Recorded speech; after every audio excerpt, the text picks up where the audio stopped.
अच्छा देखो। हेलो।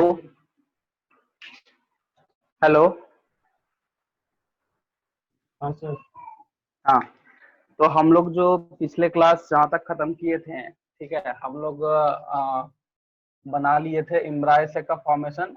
अब जो है ये जो स्ट्रक्चर देख रहे हो, ये फीमेल गैमेटोफाइट का स्ट्रक्चर है, इसको ध्यान रखना है, ठीक है। फीमेल गैमेटोफाइट में हम लोग क्या देख रहे हैं, ध्यान देना कि ये एम्ब्रायोसेक मतलब फीमेल गैमेटोफाइट, हम लोग एम्ब्रायोसेक को बोल रहे हैं यहाँ पे।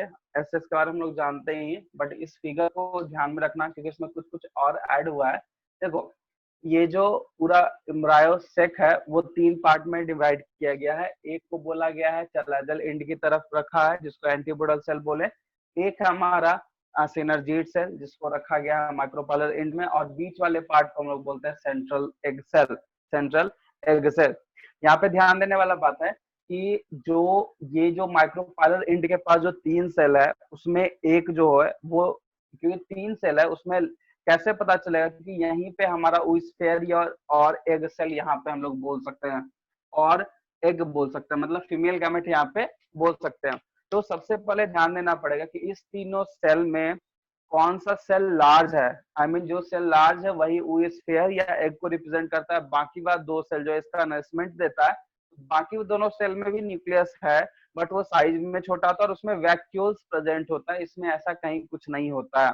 तो जो वैक्यूल्स जिसमें प्रेजेंट है उसको सिनर्जिड बोल दिया, और बीच वाला जो लार्ज हम बनाए हुए देखो उसको ओस्फेयर एंड एग बोलते हैं।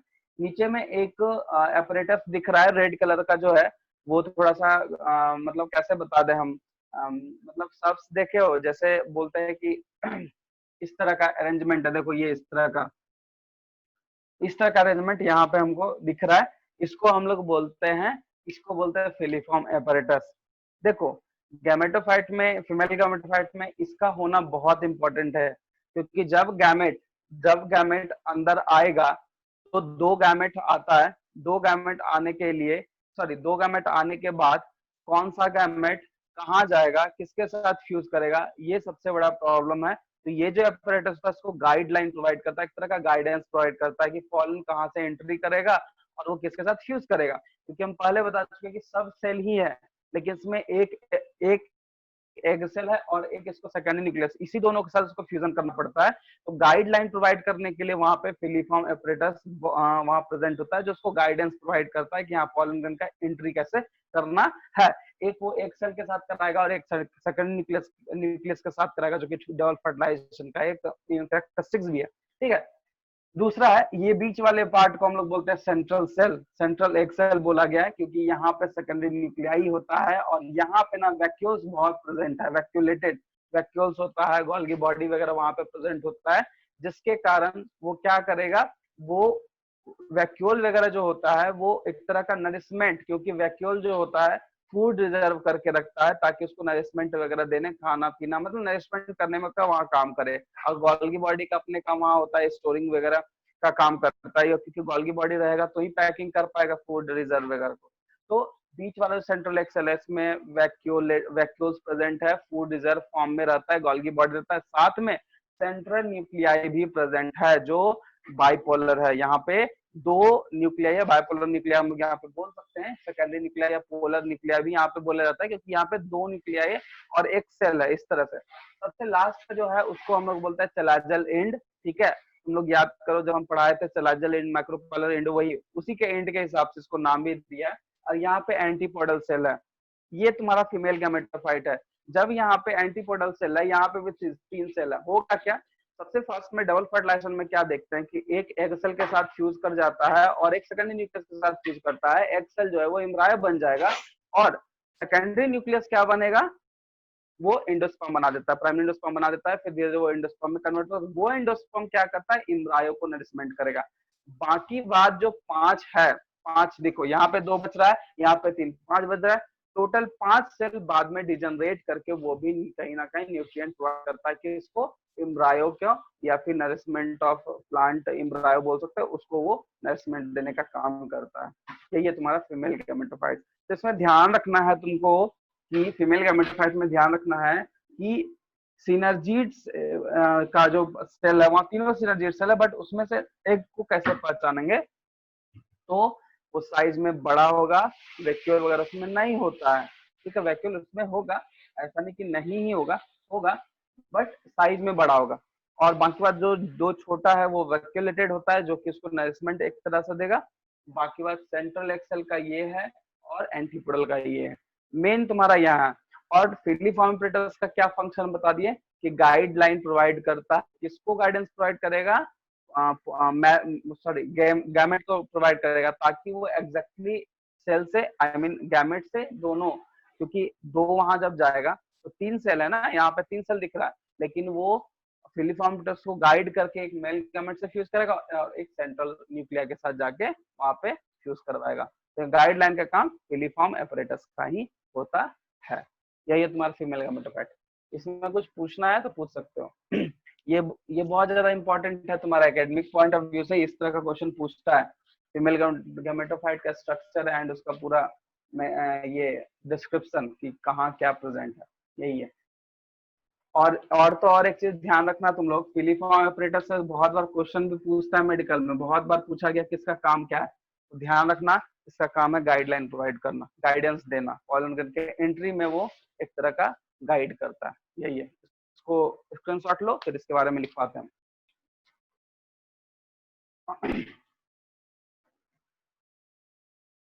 हो गया? हाँ सर। कुछ इसमें और कोई डाउट है? कुछ समझना है किसी को? क्लियर है सारा? हाँ सर। ठीक है, चलो इसका हम लिख देते हैं फिर इसका।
ये भी इम्पोर्टेंट है, ये भी मेडिकल में पूछता है, ठीक है। एटिक्लेटेड एंड सेवन सेल्ड स्टेजेस, हम ये क्वेश्चन पूछ भी चुका है।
इसको नोट करो।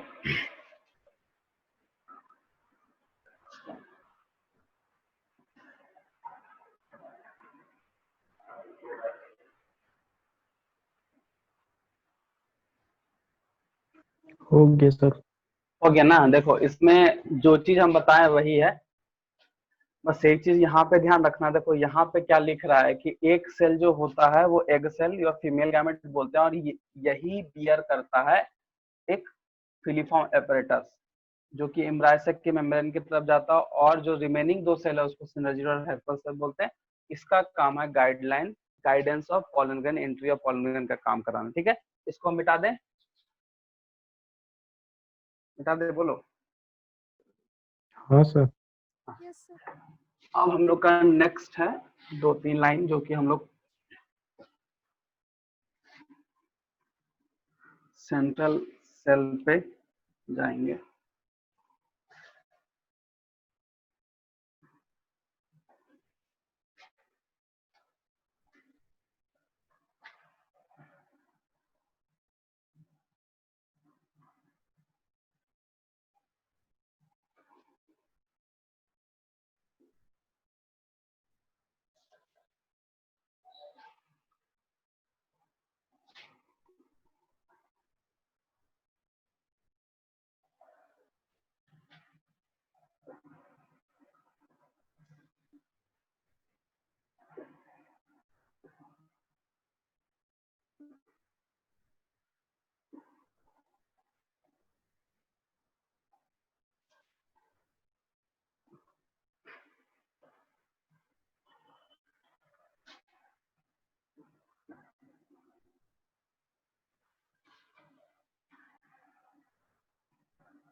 चलो इसको नोट कर लो, स्क्रीनशॉट ले लो। अब हम लोग आ गए हैं पॉलिनेशन में।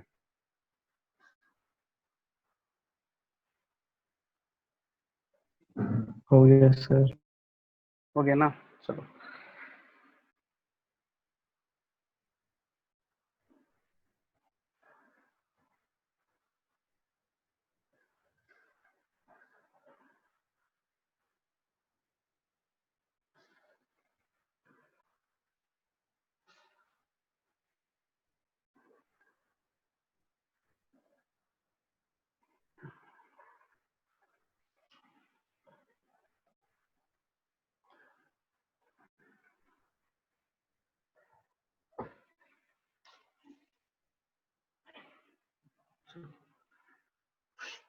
अब हम लोग का नेक्स्ट जो टॉपिक है वो पॉलिनेशन है, ठीक है। तो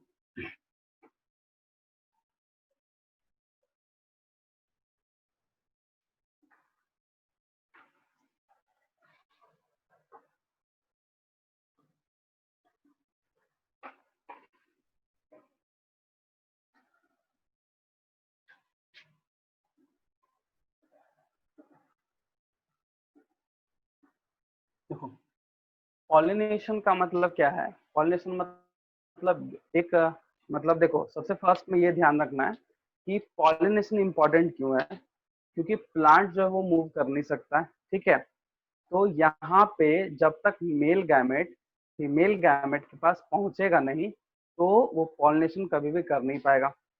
पॉलिनेशन एक ऐसा प्रोसेस है जिसमें ट्रांसफर होता है। कहाँ से ट्रांसफर होगा? पॉलन कैन ट्रांसफर फ्रॉम, कहाँ से होगा बताओ? Anther to stigma. अगर ये प्रोसेस का है, ये प्रोसेस क्या है? Transfer of pollen grain from anther to stigma. This process is known as क्या बोलेंगे इसको?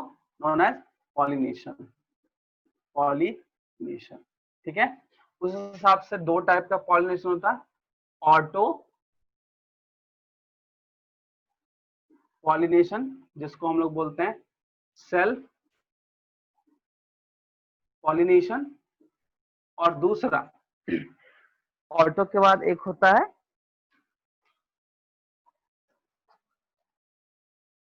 एलो, दूसरा था एलो, ऑटोगैमी होगा, सॉरी ऑटोगैमी एंड एलोगैमी, जिसमें कि क्रॉस पॉलिनेशन होता है। अब यहाँ पे ध्यान देना, जो सेल्फ पॉलिनेशन है तो सेल्फ पॉलिनेशन के लिए भी कंडीशन भी होना चाहिए। ऐसा नहीं कि सेल्फ पॉलिनेशन ऐसा ही हो जाएगा। सेल्फ पॉलिनेशन में क्या होता है कि मान लिया जाए कोई एक फ्लावर है, ये हम फ्लावर ले रहे हैं, ठीक है, और इसी में मेल भी है और फीमेल भी है, ठीक है। ऐसा कंडीशन होगा तभी सेल्फ पॉलिनेशन हो पाएगा। अब इसमें दो टाइप का मतलब कि फ्लावर देखने को मिलता है। मान लिया जाए अगर सेल्फ पॉलिनेशन कराना है तो यहाँ पे हमको दो टर्म देखने को मिलेगा। वो टर्म क्या है समझते हैं हम लोग, ठीक है ना। ये जो पार्ट तुमको दिख रहा है, इस तरह का अरेंजमेंट जो दिख रहा है, ये क्या है? ये होमोगोमी है। क्या है? होमोगैमी।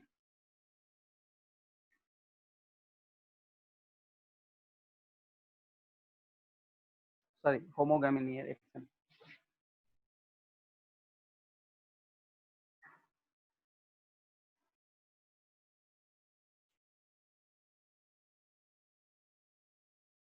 ये हो गया मेल पार्ट, समझना यहाँ पे, ये हो गया मेल पार्ट और ये होता है फीमेल पार्ट।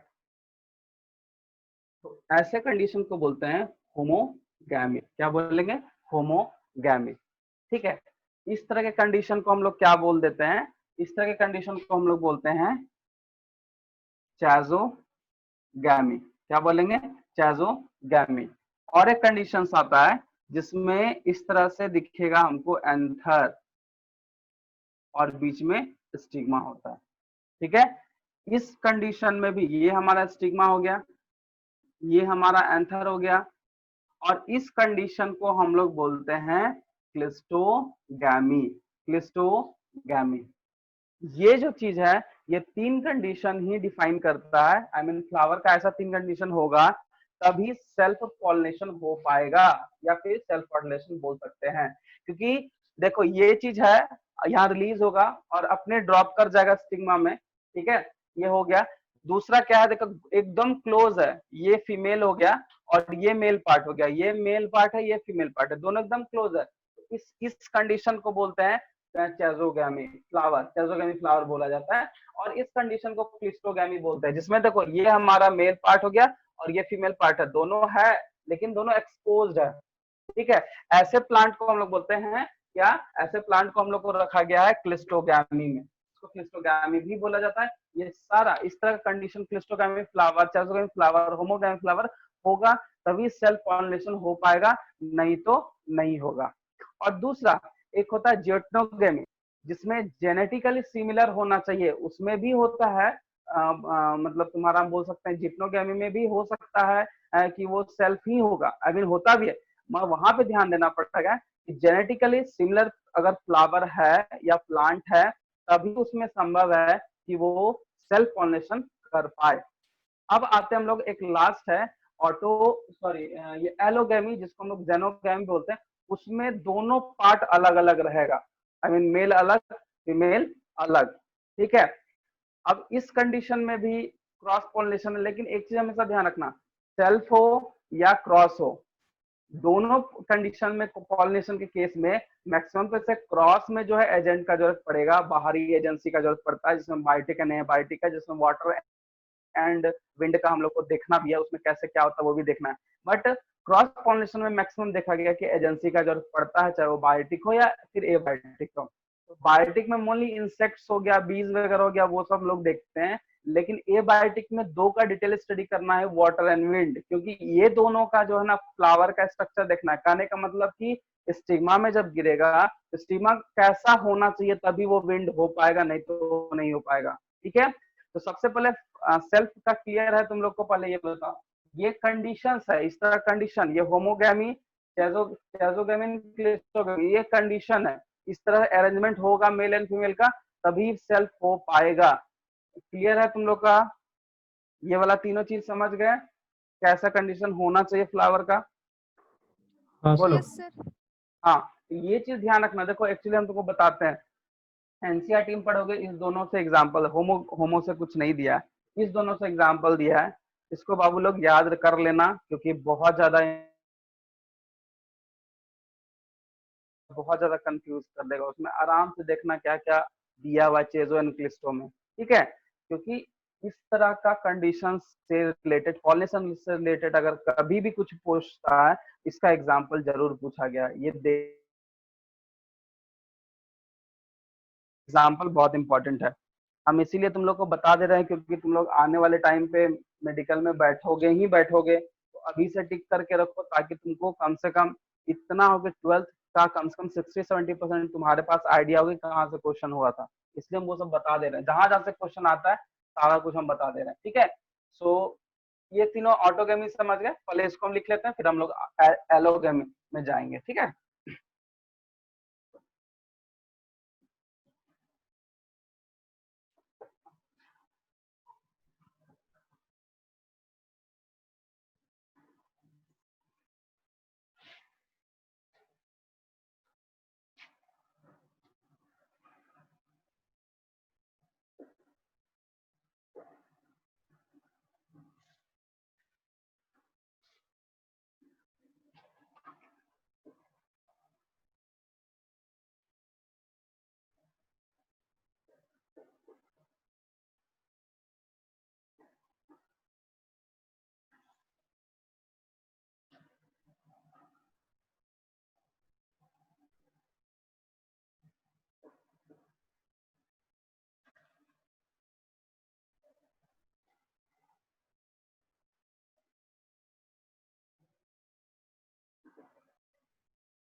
उसका स्क्रीनशॉट लो आज से।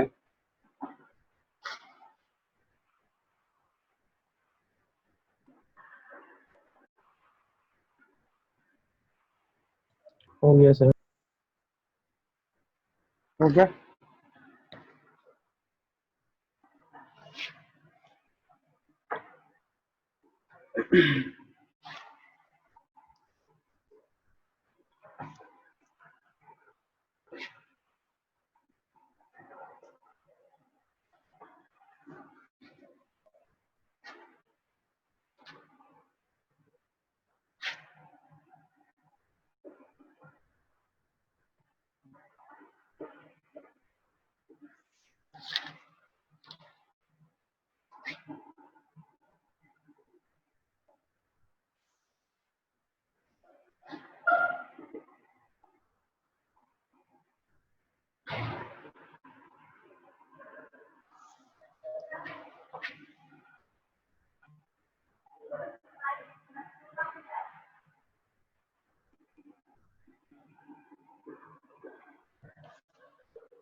ये पॉलिनेशन का तीनों हो गया इसमें, ठीक है, बर्ड, क्लिस्टो एंड इसमें देखो, इसमें कुछ कुछ एग्जाम्पल है। होमोगैमी जो है या फिर चैजोगैमी में हम क्या बताए कि वो दोनों क्लोज आ जाएगा। तो क्लोज आ जाता है कैसे? तो जब ग्रोथ होता है, ग्रोथ हो जाएगा, बेंडिंग हो जाएगा, फोल्डिंग, ये तीन नया चीज है। तो ग्रोथ के साथ साथ में दोनों साथ आ जाता है, बस यही चीज इसमें एक एक्स्ट्रा है, बाकी सारा कुछ वही है। क्लिस्टोगैमी में भी सेम कुछ है, इंटरसेक्सुअल ही होना चाहिए, ठीक है। और यहाँ पे ध्यान देना होता है, यहाँ पे देखना होता है कि जो वो लोग का एक्सपोजर है, आई मीन क्योंकि ओपन होता है उन लोग का, और ओपन होने के बाद जब एंथर रिलीज करेगा पॉलन ग्रेन को, तो वहां पे क्लोजनेस बढ़ जाता है, तो उससे वो ट्रांसफर हो जाता है। एक बर्ड नया चीज है, इसमें क्या होता है कि इंटरसेक्सुअल या परफेक्ट फ्लावर जो जिसको हम लोग बोलते हैं, वो बर्ड, क्योंकि जब बर्ड्स का कंडीशन आता है, क्योंकि बर्ड्स मतलब छोटा ही पार्ट हो गया, ठीक है, छोटा ही पार्ट, क्योंकि पूरा तरीके से वो खिला नहीं है, बर्ड्स के टाइम पे ही वो दोनों, क्योंकि जब पक आई मीन राइपिंग का जब मैच्योर हो गया, तो वो क्लोज हो जाएगा, क्लोज हो जाएगा तो वो फर्टिलाइजेशन कर लेगा, तो उसमें पी वीट एंड राइस इस तरह से इसमें बर्ड्स में होता है। अगर तुम्हारे दो वो तो ऊपर में हम लोग पहले समझेंगे। ये पॉलिनेशन हो गया, इसको आई मीन ये तुम्हारा हो गया ऑटोगैमी, ठीक है, जेटनोगैमी बाकी है। ऑटोगैमी में इतना कंडीशन था, इसको ले लो स्क्रीनशॉट। इसमें अगर कुछ पूछना है तो पूछ सकते हो, ये सिर्फ एग्जांपल है। मेरा ब्लीज जलापा 4 o'clock पूछता है इस तरह से क्वेश्चन, ठीक है। यहाँ कैंथेरेंथस है, ठीक है। उसके बाद फिर क्लिस्टोग्रामी में 3 एग्जांपल है, बाल्सम, ऑक्जेलिस एंड वियोला, ये एनसीईआरटी में भी तुमको मिलेगा। बट बट पॉलिनेशन का कुछ भी दिया नहीं है, बट हम बता दिए इसमें, दोनों दिया हुआ है, इस दोनों का दिया हुआ है, ठीक है, इसको नोट कर लो फटाक से। हो गया सर। हो गया ना? चलो अब हम हाँ लोग सर। आते हैं जिटनो, हाँ जिटनोगामी में आते हैं, ठीक है।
देखो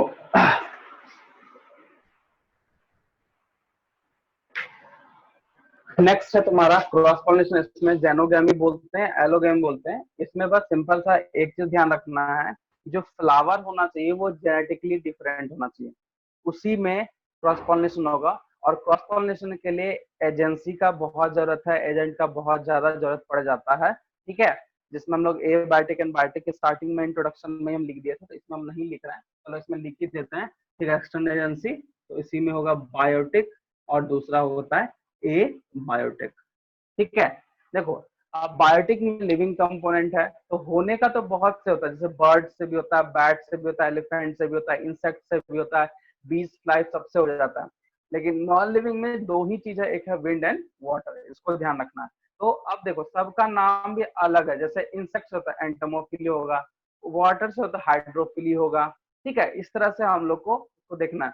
तो हम तुमको जो एजेंट लिख रहे हैं, तो वो हम चारों पांचों का टर्म लिख देते हैं और उसका मतलब बता देते हैं। लेकिन हमको जो एनसीईआरटी में पढ़ना है उसी बेसिस पे, जैसे वाटर एंड एयर का पूरा डिटेल पढ़ना है, वो हम पढ़ेंगे, ठीक है। इंसेक्ट्स वगैरह के केस में क्या होता है, इंसेक्ट्स में पॉलन ग्रेन का ही क्वालिटी देखा जाता है कि पॉलन ग्रेन जो होता है वो स्टिकी ऑयली कैरेक्टर होना चाहिए। जैसे पॉलन कीट, याद करो पॉलन कीट क्या होता है, बोला था कि एंथर के ऊपर में येलोइश का कवरिंग होता है और वो ऑयली होता है ताकि स्टिकी होता है। तो इंसेक्ट्स में ये सब चीज होना चाहिए, वो सब हम लोग पढ़ेंगे, ठीक है। तो मेन हम लोग तीन चीज पढ़ेंगे, हाइड्रो वाला, एंटोमोफिली एंड हमारा एयर वाला, मतलब वाटर एयर एंड इंसेक्ट का क्या क्या क्राइटेरिया होना चाहिए स्टिग्मा का, वो हम लोग डिटेल में पढ़ेंगे, ठीक है। चलो इसको स्क्रीनशॉट लो फटाक से।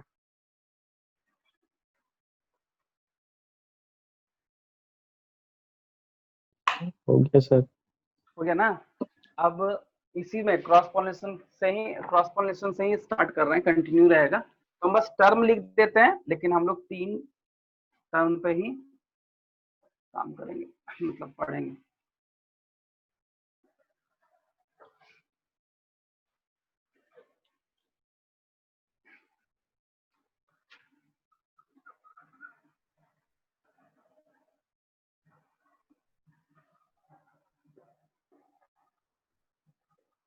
एनिमोफिली के बाद हाइड्रोफिली,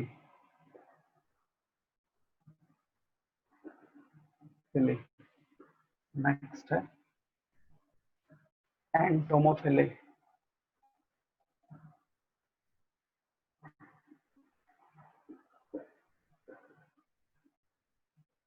ऑर्निथोफिली,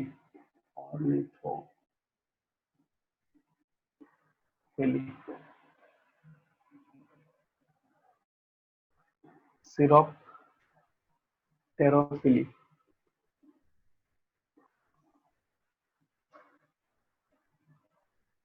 मेलेकोफिली,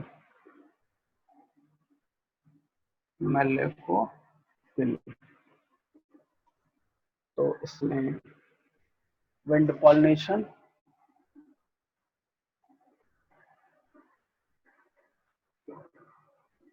हाइड्रो में वाटर पॉलिनेशन,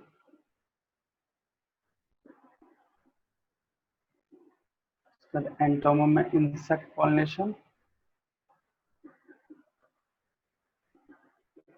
ऑर्निथो में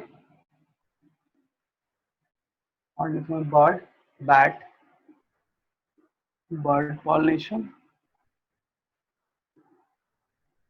सिरोप्टेरोफिली में बैट पॉलिनेशन, एंड मेलेकोफिली में स्नेल पॉलिनेशन।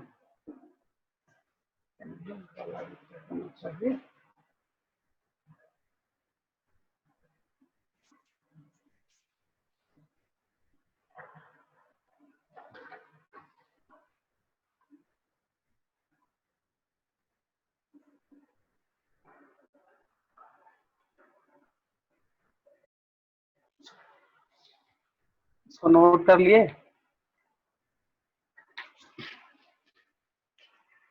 नोट हो गया। हाँ सर। यस हाँ सर। सर। हाँ, अब देखो इसमें हम लोग को मेनली तीन चीज के बारे में डिटेल करना है। एक्चुअली डिटेल स्टडी जो है ना, देखो ये तीन के बारे में इसलिए हम लोग ये पढ़ेंगे या फिर पॉलन का क्या कैरेक्टरिस्टिक है, और इसमें क्या करें, स्टिग्मा का क्या कैसा कैरेक्टरिस्टिक होना चाहिए, क्योंकि विंड वाटर वगैरह सबका अलग अलग है।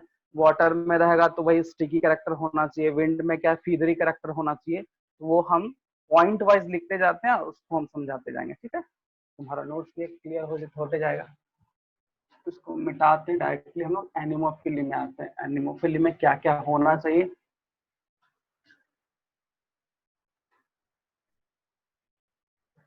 फर्स्ट में एनिमोफिली, फिली इसको हम लोग बोलते हैं विंड पॉलिनेशन।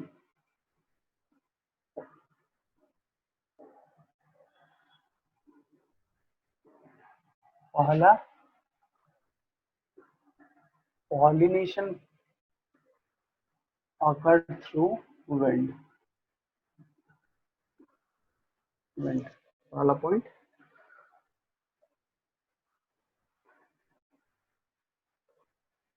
अब इसका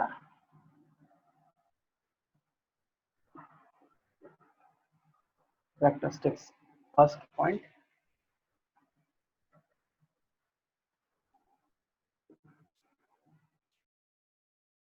flower are small and conspicuous।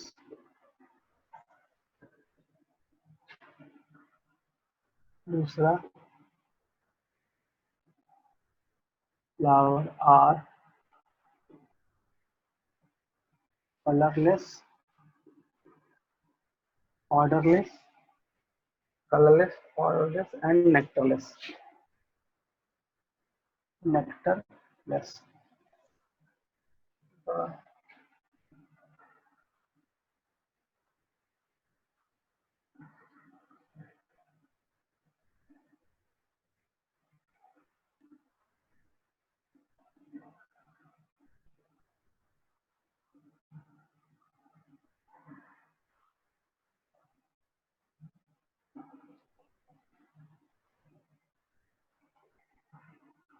flower are produces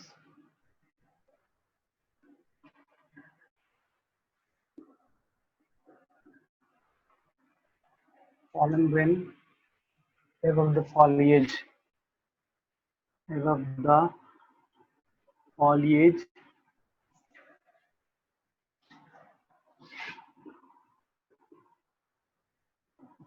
foliage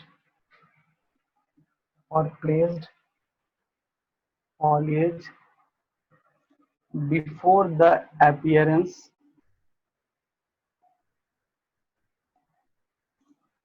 new foliage or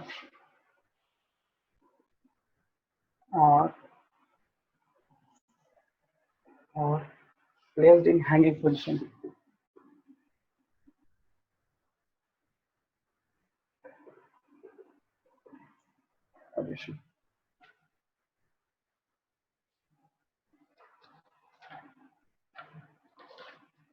next है pollen grain are light,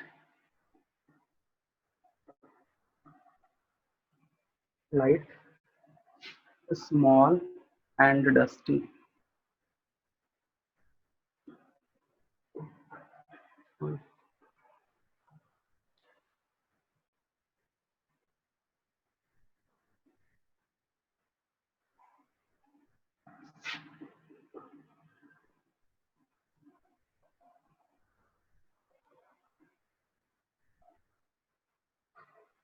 dry and unwettable, unwettable,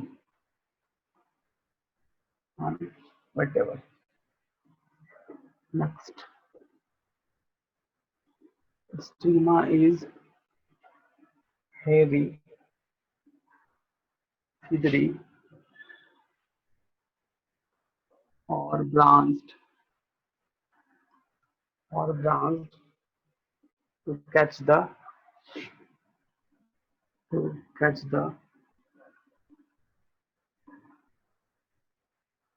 pollen grain,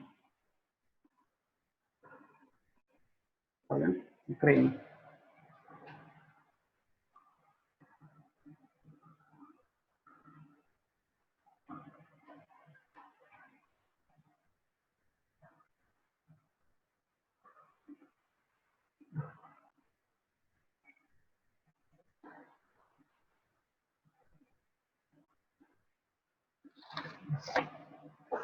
example है इसका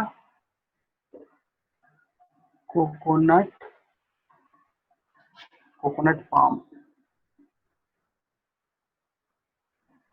डेट पाम, मेज, many grasses,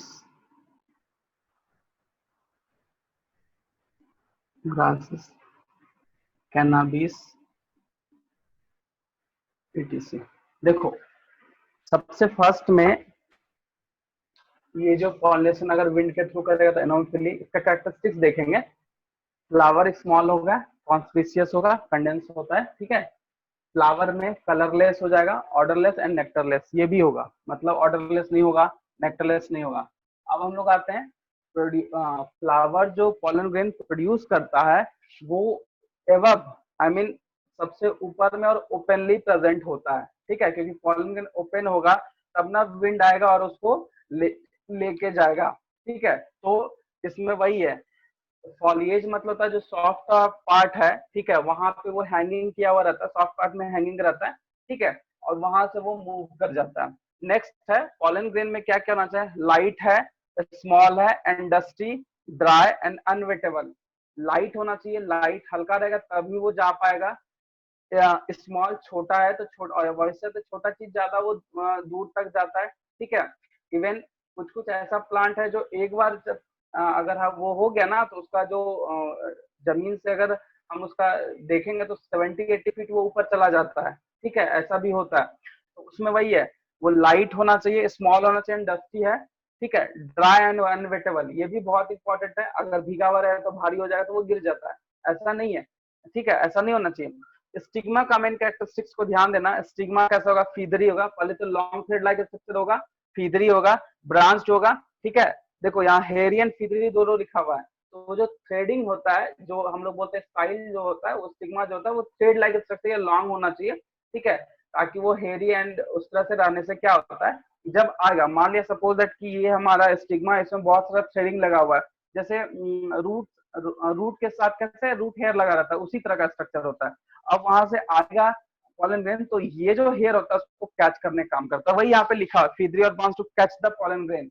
example coconut palm, date, sorry coconut palm, date palm, maize और grasses वगैरह में सब उसी तरह से, मोस्टली ग्रासेस में हमारा विंड पॉलिनेशन ही होता है, ठीक है, ये चीज ध्यान रखना। और cannabis, cannabis is a drug, यही चीज है इसमें, ठीक है, चलो इसको नोट करो।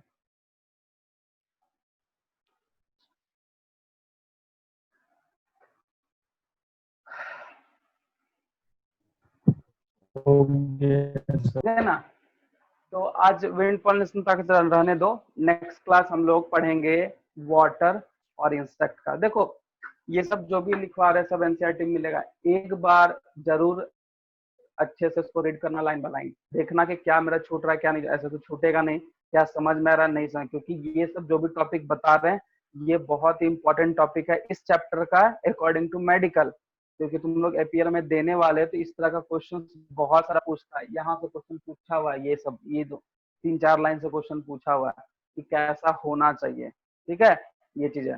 तो पॉलिनेशन का आज हम लोग खत्म हुआ। तो पॉलिनेशन में अभी दो है, wind and water, sorry wind तो पढ़ लिया, वाटर एंड ये वाटर एंड इंसेक्ट वाला बाकी है, उसको नेक्स्ट क्लास खत्म करेंगे, ठीक है। उसके बाद हम लोग आगे बढ़ेंगे, पॉलिनेशन खत्म होने के बाद कुछ इसमें एडाप्टेशन वगैरह भी है, वो सब हम लोग पढ़े, फिर आउटब्रिंग डिप्रेशन में चले जाएंगे, ठीक है, तो उसको ध्यान रखना, ठीक है। और कुछ इसमें कुछ पूछना है किसी को, कुछ डाउट है? नहीं सर। है ना, समझ में? हाँ देखो ये सब चीज भी तुम्हारे एकेडमिक के लिए भी बहुत इंपॉर्टेंट है, क्योंकि कैरेक्टरिस्टिक्स लिखने आता है, विंड एंड वाटर में डिफरेंसेस आ जाएगा कि दोनों के पॉलिनेशन में क्या डिफरेंस है, मेनली फ्लावर का ही डिफरेंसेस होता है, ठीक है। जैसे इंसेक्ट वाला में ऑर्डरलेस में भी देखो, जब ऑर्डरलेस हो जाता है उसमें, तो उसमें बीज वगैरह आ जाता है, ठीक है, खैर वो हम लोग पढ़ेंगे तो और अच्छे से समझ में आ जाएगा, ठीक है। ये सबको अच्छे से ध्यान रखना, क्योंकि ये सब क्वेश्चन बहुत ही ज्यादा इंपॉर्टेंट हो जाता है, ठीक है।